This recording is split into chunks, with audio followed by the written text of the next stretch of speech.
에서 형의 칼날을 피해 도망치던 이 야곱이 이 베델 광야에서 돌베개를 베고 자다가 하나님께서 보여주시는 이 환상, 사닥다리가 나타나는 그 환상을 경험하는 말씀을 묵상했습니다. 그리고 이제 오늘 창세기 이 29장은 야곱이 마침내 이 멀고 먼 그 험난한 여정을 마치고 목적지인 외삼촌 라반의 고향에 도착하면서 이 말씀이 시작되어집니다.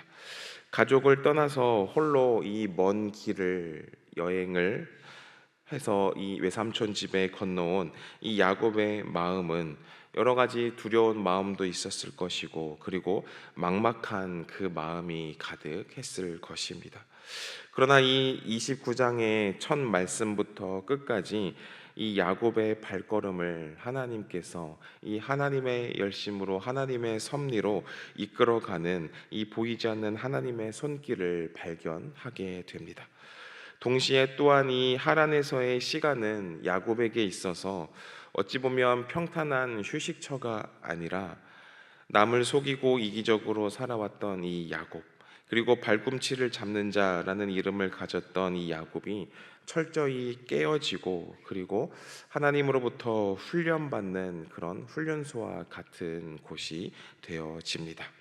그래서 오늘 이 아침에 이 야곱의 이 이야기, 이 안에서 만남과 결혼, 또 레아의 눈물겨운 출산, 이 이야기들을 묵상하면서 하나님이 개입하시는 세밀한 이 섭리를 발견하고, 그리고 고난의 훈련장 속에서도 나를 빚어내시는 이 주님의 은혜를 붙드는 그런 시간이 되기를 소망합니다.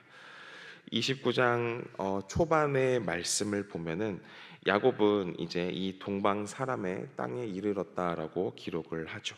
그리고 그가 가장 먼저 마주친 것은 우물이었습니다. 그래서 이 광야에서 우물을 만난다라는 것은 어찌 보면은 생명을 찾는 것과 같은 것이죠. 그래서 야곱은 이 만난 목자들에게, 우물에서 만난 목자들에게 너희가 어디서 왔느냐라고 질문을 합니다. 그러자 그들이 우리는 하란에서 왔습니다라고 대답을 하죠. 야곱이 그토록 찾던 그곳, 바로 이 하란에 도착을 하게 된 것입니다. 이 야곱이 이 하란까지 오게 되는 그 여정들을 다시 한번 생각해 보면, 야곱은 지금처럼 지도를 펼치고 아니면은 내비게이션을 따라서 그렇게 이 하란까지 온 것이 아닙니다.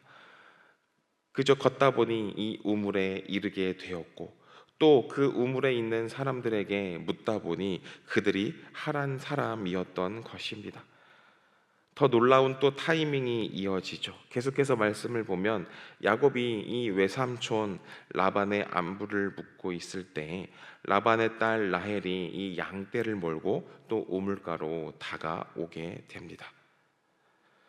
어찌 보면 이 말씀들이 그저 우연인가, 우연의 일치겠지라고 생각할 수도 있습니다. 그런데 이것은 우연의 일치가 아니라 이 아브라함의 이 늙은 종이 이 이삭의 아내 리브가를 찾기 위해서 그 나홀의 우물가에 이르렀을 때 인도하셨던 그 하나님께서 지금 홀로 도망자가 되어 쫓겨온 이 야곱의 발걸음도 하나하나 친히 인도하고 계신다는 것입니다. 그저 우연히 야곱이 걷다 보니 이 외삼촌 라반의 집에 도착하게 된 것이 아니라 하나님께서는 이 야곱의 발걸음을 친히 인도하시고 하나님의 섭리로 계속해서 이 야곱을 붙들고 계신다는 것입니다. 그런데 이 29장 9절과 11절을 보면은 기쁨으로 이 도착한 이 야곱이 이제 라헬에게 입맞추고 소리내어 울었다라고도 기록을 합니다. 이 눈물은 어떤 눈물이었게 했습니까?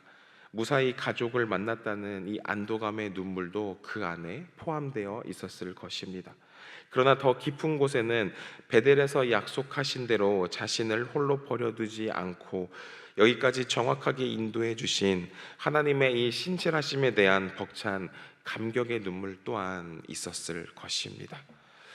이 말씀을 보면서 잠시 우리 삶의 묵상을 또 해보면, 우리 인생의 여정에도 이런 우연보다는 내가 홀로 걷는 것 같고, 그리고 내가 막막한 광야에 벌어진 것 같아도 하나님은 보이지 않는 손으로 우리의 발걸음을 동일하게 친히 인도하고 계신다는 것입니다.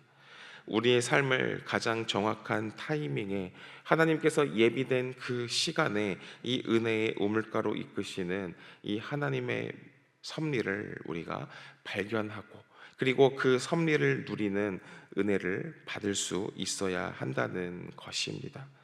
다시 말씀으로 돌아와서 야곱은 이 외삼촌 라반의 집에서 먼저 한 달을 머물게 됩니다. 그리고 이 라반은 야곱에게 제안을 한 가지 하죠.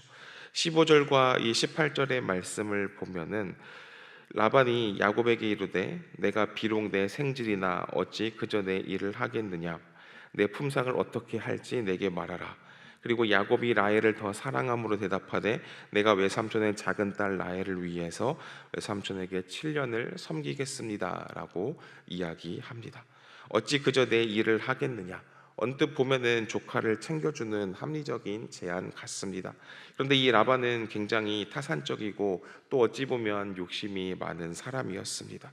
이미 한 달 동안 이 야곱이 목자로서 일하는 그 모습을 바라보며 이 야곱의 탁월함을 바라보았고, 그리고 이 유능한 노동력을 이 라반은 이용하게 된 것입니다.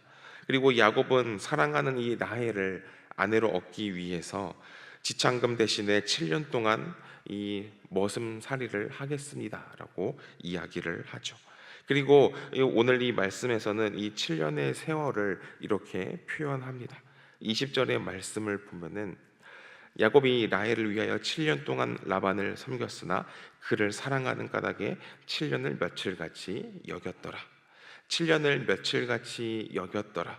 타향살이의 이 힘들고 고된 이 노동, 그리고 여러 가지 고난과 여러 가지 그 고통들을 다 견디고, 그리고 이 7년을 며칠같이 여겼다라고 이야기합니다. 어찌 보면 이것은 사랑의 힘인 것이죠. 이렇게 사랑은 고난의 무게를 이기게 한다는 것입니다. 이렇게 7년이라는 시간이 며칠 지난 것처럼 지나게 됩니다. 그래서 이 야곱은 또 말씀을 계속해서 살펴보면은 이제 잔치를 열고 당당히 신부를 요구하게 되죠. 그리고 첫날 밤이 지나게 됩니다. 그런데 다음날 아침에 일어나 보니 또 굉장히 놀라운 반전이 계속해서 일어나게 됩니다. 야곱이 아침에 보니 레아가 라반에게 이르되 외삼촌이 어찌하여 내게 이같이 행하셨나이까? 내가 라헬을 위하여 외삼촌을 섬기지 아니하였나이까? 외삼촌이 나를 속이심은 어찌됨이니까? 라고 25절에 기록합니다. 아침에 일어나 보니 이 옆에 라헬이 있는 것이 아니라 레아가 있었던 것입니다. 야곱은 그래서 경악하여서 삼촌에게 나를 속이심이 어찌됨이니까 라고 항의하듯이 이야기를 하는 것이죠.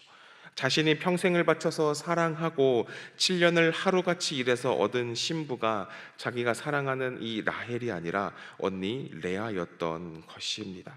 그래서 야곱은 분노해서 어찌 나를 속였습니까? 라고 따지자 라반은 또 오히려 뻔뻔하게 대답하는 장면이 나오게 됩니다. 26절과 또 27절의 말씀을 보면 라반이 이르되 언니보다 아우를 먼저 주는 것은 우리 지방에서 하지 아니하는 바이라. 이를 위하여 7일을 채우라. 우리가 그 돈에게 주리니 내가 또 나를 7년 동안 섬길지니라 라고 이야기를 하죠. 우리 동네에서 언니보다 동생을 먼저 시집 보내는 법은 없다라고 이야기합니다.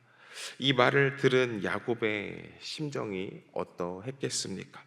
야곱의 이 뒤통수를 치는 이 외삼촌의 모습을 보면서 이 야곱은 어떠한 생각이 들었겠습니까? 아마 이 야곱의 뒤통수를 내리치는 거대한 망치로 이렇게 마치 한 대의 뒤통수를 맞은 것 같은 그런 기분일 것입니다.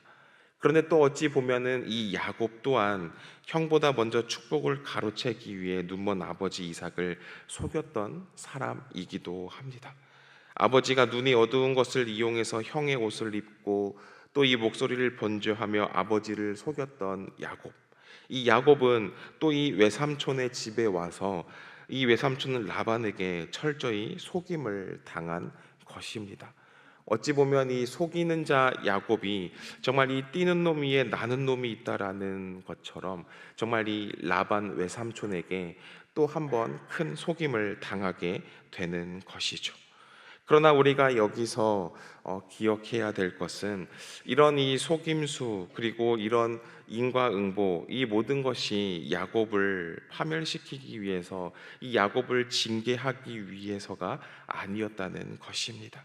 그것은 뼛속 깊이 박혀 있는 야곱의 이기심과 그리고 야곱의 이 거짓된 자아들을 다 꺾고 그를 이스라엘이라 는 이 하나님의 다스림을 받는 사람으로 빚어내시기 위한 이 하나님의 혹독하고도 그리고 또 어찌 보면 자비로운 하나님의 훈련 기간이었던 것입니다. 하나님은 이 라반이라는 이 삼촌을 사용해서 이 야곱을 하나하나 훈련시켜 나가고 계신 것입니다. 결국에 이 야곱은 라헬을 얻기 위해서 또 7년이라는 그 삶을 감수하게 됩니다. 그리고 이 과정에서 이 한 남자 야곱을 두고 경쟁해야 되는 두 자매, 특히 이 언니 레아의 삶은 어찌 보면 정말 비극적인 삶으로 내몰리게 됩니다. 31절의 말씀을 보면 여호와께서 레아가 사랑받지 못함을 보시고 그의 태를 여셨으나 라헬은 임신하지 못하였더라라고 기록합니다. 레아는 이 야곱의 사랑을 받지 못했던 것입니다. 이 본문은 사랑받지 못하였다라고 그저 되게 점잖게 기록을 하지만 이 의미는 정말 이 야곱이 이 레아를 전혀 사랑하지 않았고 오히려 미움을 받았다라는 그 가까운 표현으로 쓰여져 있습니다. 이 남편의 차가운 눈빛과 무관심 속에서 억지로 시집온 이 레아가 흘린 눈물이 얼마나 많았겠습니까?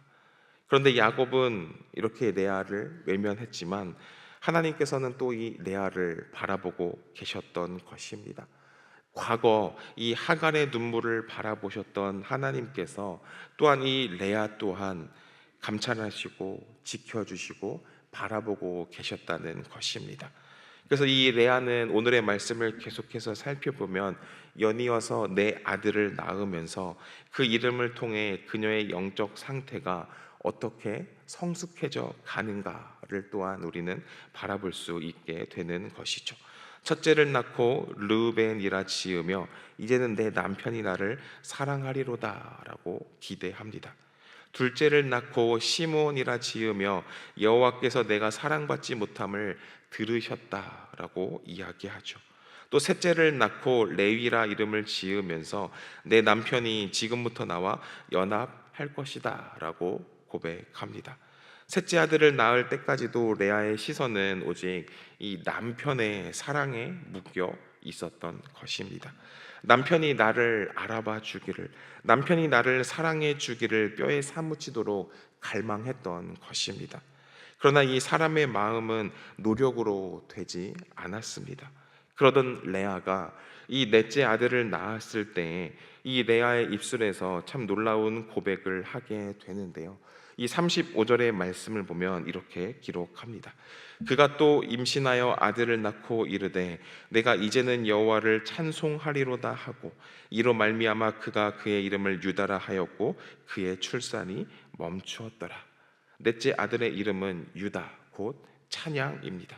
이제 레아는 이 유다를 출산하면서 남편을 향한 기대보다는 남편이 나를 사랑해 주지 않아도 오직 여호와 하나님을 찬양하겠다라는 고백으로 이 레아의 태도가 바뀌게 되는 것입니다. 사람의 사랑에 목말라서 구걸하던 이 한 여인이 마침내 하나님 한 분만으로 만족하며 찬양하는 모습으로 변해가고 있었던 것입니다. 그리고 우리는 다 잘 알고 있습니다.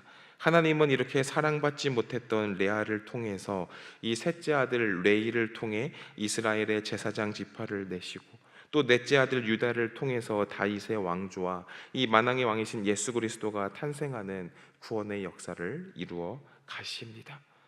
오늘 이 창세기 29장의 말씀을 정리해 보면, 이 창세기 29장은 이 야곱의 가정에 얽힌 복잡하고 그리고 고통스럽고 굉장히 혼란스러운 이야기들이 담겨져 있습니다. 그런데 오늘 이 29장을 살펴보면서 우리가 바라보아야 할 것은 단 한 가지입니다. 그것은 바로 하나님의 섭리인 것입니다. 인간의 생각대로 무엇이 되는 것이 아니라 인간의 욕망대로, 인간이 원하고자 하는 바대로 이루어지는 것이 아니라, 그 모든 것을 다 내려놓고 하나님을 의지하고 하나님을 찬양했을 때 하나님께서 친히 인도하시는 그 하나님의 섭리를 발견하게 된다는 것입니다. 우리는 오늘 이 창세기 29장의 말씀을 살펴보면서 우리 또한 우리의 삶을 내 욕심대로, 내 생각대로 이끌어가는 것이 아니라 이 하나님의 섭리에 귀를 기울이시고 하나님의 섭리를 발견하는 성도님들 되시기를 소망합니다. 이 레아의 모습처럼 누군가의 사랑을 갈구하면서 이 세상 속에서 내가 인정받기 위해 간구하는 그런 모습으로 살아가는 것이 아니라, 내가 어떠한 위치에 있든지 하나님을 찬양하고 하나님을 고백하는 그런 신앙인의 모습으로 나아가기를 소망합니다. 그런 모습으로 나아갔을 때 하나님께서는 하나님의 섭리로 우리를 친히 이끌어 주시고, 그리고 우리가 그 고난 속에서 나도 모르게 하나님께 더욱더 나아가게 되고, 그리고 성장하는 그 모습을 발견하게 될 것입니다. 오늘 이 시간 그런 모습을 소망하면서 하나님을 더욱더 사랑하고 하나님을 쫓으며 살아가는 그런 모든 성도님들 되시기를 간절히 축원합니다. 기도하겠습니다. 하나님 아버지, 우리의 굽어진 이 인생길을 바르게 펴시고, 그리고 보이지 않는 섭리의 손길로 우리의 발걸음을 날마다 인도하여 주시니 감사드립니다. 오늘 말씀을 통해서 야곱을 연단하시고 그리고 레아의 눈물을 닦아주시는 하나님의 세밀한 그 섭리하심을 다시 한번 바라보게 하시니 감사드립니다. 하나님 아버지, 우리는 우리 삶 속에서 우리의 뜻대로 무언가 되지 않았을 때 하나님을 원망하고 불평하며 살아왔습니다. 하지만 이 모든 그 고난이 하나님이 우리를 멸망시키려 하는 것이 아니라 오히려 하나님의 사람으로 빚어내기 위한 하나님의 연단임을 우리가 깨닫게 하여 주시옵소서. 그리하여서 하나님이 주시는 그 훈련을 통해 내 안에 교만이 꺾이고, 그리고 하나님의 성품을 닮아가는 하나님의 백성들이 되게 하여 주시옵소서. 그리고 이 하나님께 받은 놀라운 은혜와 사랑을 나만 간직하는 것이 아니라 또 세상 밖으로 나아가서 주님의 그 놀라운 사랑과 은혜를 나누며, 그리고 하나님을 찬양하는 그러한 삶을 살아가는 주님의 백성들 되게 하여 주시옵소서. 감사드리며 예수 그리스도 이름으로 기도합니다. 아멘.